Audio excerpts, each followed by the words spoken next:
Caríssimos, aqui quem vos fala é o professor Marcão, com mais uma jornada de Marcão na História. Continuando a Grécia Antiga. Agora, Grécia Antiga, parte 3. Como eu já falei para vocês nas postagens anteriores, Grécia eu posso chamar de Hélade, os gregos eu posso chamar de helenos, e a civilização grega eu posso chamar de civilização helênica. Resumão do Marcão. Mais uma jornada na história, pedindo a sua inscrição e o seu like. Esse que vos fala ficaria extremamente grato. Olha só, continuando a Grécia, vamos lá. Grécia Antiga, período arcaico. Eu comentei com vocês que a Grécia está dividida nas postagens anteriores, dividida em período micênico-homérico, período arcaico, período clássico e período helenístico. Então nós temos uma jornada pela frente. Vamos nos preparar. Vamos fazer uma revisão sobre a Grécia. Olha só. Segundo período, período arcaico. O que é que nós vamos destacar do período arcaico? O surgimento das cidades-estados. As cidades-estados eu posso chamá-las de polis. Polis, do grego, quer dizer cidades. Só por curiosidade, Florianópolis, cidade de Floriano. Caso Floriano Peixoto, que foi presidente da República. Mas essa é uma outra história que nós conversamos numa outra oportunidade. Então olha só, desenvolvimento das cidades-estados. As cidades-estados chamadas de polis. Eram mais ou menos 100 cidades. Cidades independentes e rivais. Essas cidades-estados, elas tinham seus próprios governos, tinham suas leis, tinham seus calendários, tinham suas próprias moedas, mas tinham duas coisas em comum. Preste bastante atenção. São cidades independentes, cidades rivais, mas com duas coisas em comum. Idioma e religião. Quando eu botei aqui fatores de unidade, unidade aqui quer dizer união. Então eles tinham falavam grego e tinham os mesmos deuses. Tanto é que eles paravam as guerras para fazer as Olimpíadas para homenagear Zeus, de 4 em 4 anos.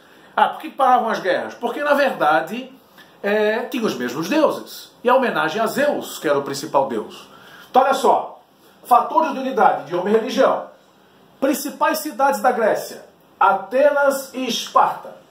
Atenas fundada pelos jônios, que eram comerciantes. Esparta fundada pelos dórios, que eram guerreiros. O que nós vamos fazer agora? Como é de praxe, para a gente entender bem as cidades-estados, nós pegamos Atenas e Esparta, que eram as principais cidades, e são cidades completamente diferentes. Veremos as características de cada cidade, nesse primeiro período chamado período arcaico. Então olha só. Esparta, fundada pelos dórios. Eu já comentei para vocês anteriormente que os dórios eram guerreiros, que inclusive destruíram a civilização cretomicênica. É só dar uma olhadinha na postagem anterior. Provocando o retrocesso da vida urbana, o retrocesso da vida nas cidades. E isso quando eles chegaram. Então olha só, eram guerreiros. Fundaram a cidade na península do Peloponeso. Entre montanhas. Montanhas é que não faltava naquela época.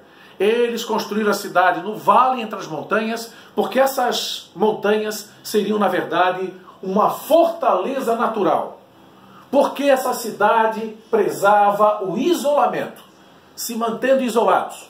É, na verdade, um grande quartel para esses guerreiros. Politicamente falando, é uma diarquia. 2 reis. Pergunto-lhes, por que 2 reis? Que obviamente eram generais. Um vai para a guerra e outro fica cuidando da cidade. Por que vai para a guerra? Porque eles são guerreiros. Eles sempre estão pensando na questão da guerra. Objetivo, formação de um cidadão-soldado. Aquele que faz parte da classe A será um cidadão-soldado. Qual a lei? É o Código de Licurgo, que obviamente é um código militar. Então, qual é a sociedade então? Primeiramente definindo, sociedade fechada e sem mobilidade. Classe A, os esparciatas, aqueles que descendem dos dórios. São os cidadãos.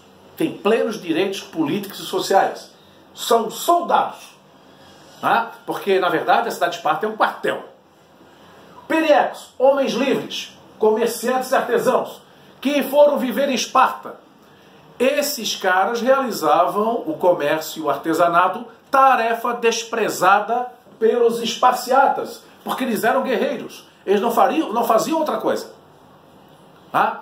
E os ilotas? Os ilotas são os servos, era o povo que estava lá na Península do Peloponeso. Quando os dórios chegaram, foram transformados em servos, trabalhavam na área agrícola, tinham a sua condição humana reconhecida, mas serviam a cidade de Esparta. Inclusive se rebelavam algumas vezes, mas nada frutífero, porque eles estão lidando com os melhores guerreiros daquele período da história. A educação espartana é voltada para a guerra. Desde menino, os 7 anos, a criança ia para o quartel e aos 18 se transformava em guerreiro. Habilidade na arte da guerra, preparação física, táticas militares. Eu comparo eles aos samurais japoneses. Cada soldado espartano valia por 100. E eram realmente indivíduos que lutavam pela honra. As mulheres eram mulheres que tinham a sua condição de mulher respeitada por serem mães de soldados e mulheres de soldados. Bom, essa é a primeira parte na verdade, a terceira parte do período chamado arcaico. Vamos fazer mais um resumão rapidinho. Resumo. Grécia Antiga, parte 3, período arcaico. Desenvolvimento das cidades-estados, que eu posso chamá-las de polis. Cidades independentes e rivais, mais ou menos 100 cidades. O que são cidades independentes? Tinham seus próprios governos, suas leis, seus calendários, suas moedas. Mas tinham 2 fatores em comum: idioma e religião. Quais seriam as principais cidades? Nós temos Atenas e Esparta. Atenas fundada pelos jônios comerciantes. Esparta fundada pelos dórios guerreiros. Na verdade, vamos começar falando agora da cidade de Esparta. Esparta fundada pelos dórios guerreiros. Situada-se na península do Peloponeso, entre montanhas. Fortaleza natural. Eles prezavam o isolamento da cidade. A cidade, na verdade, era um verdadeiro quartel. E essas montanhas, na verdade, tornavam-se locais para vigiar, porque só tinha uma estrada que levava a Esparta. Política, diarquia, 2 reis. Um vai para a guerra, o outro fica na cidade. Cidadão-soldado, esse é o grande objetivo, formação de cidadão-soldado. Legislação, as leis eram baseadas no Código de Licurgo. Sociedade, fechada, sem mobilidade. Os espaciatas, os cidadãos, aquele cidadão-soldado. Os periecos, homens livres, que faziam as atividades que os espaciatas não fariam, porque eles eram apenas soldados profissionais. Comerciantes e artesãos. E os ilotas, que era o povo que estava na Península do Peloponeso, quando os dórios chegaram, tornaram-se servos e trabalhavam na atividade agrícola. Tinham a sua condição humana reconhecida, mas viviam no sistema de servidão. Caríssimos, esse foi mais um resumão do Marcão. Próxima postagem será sobre a cidade de Atenas, ainda no período arcaico. Obrigado pela atenção, forte abraço, nos vemos em breve. Fui!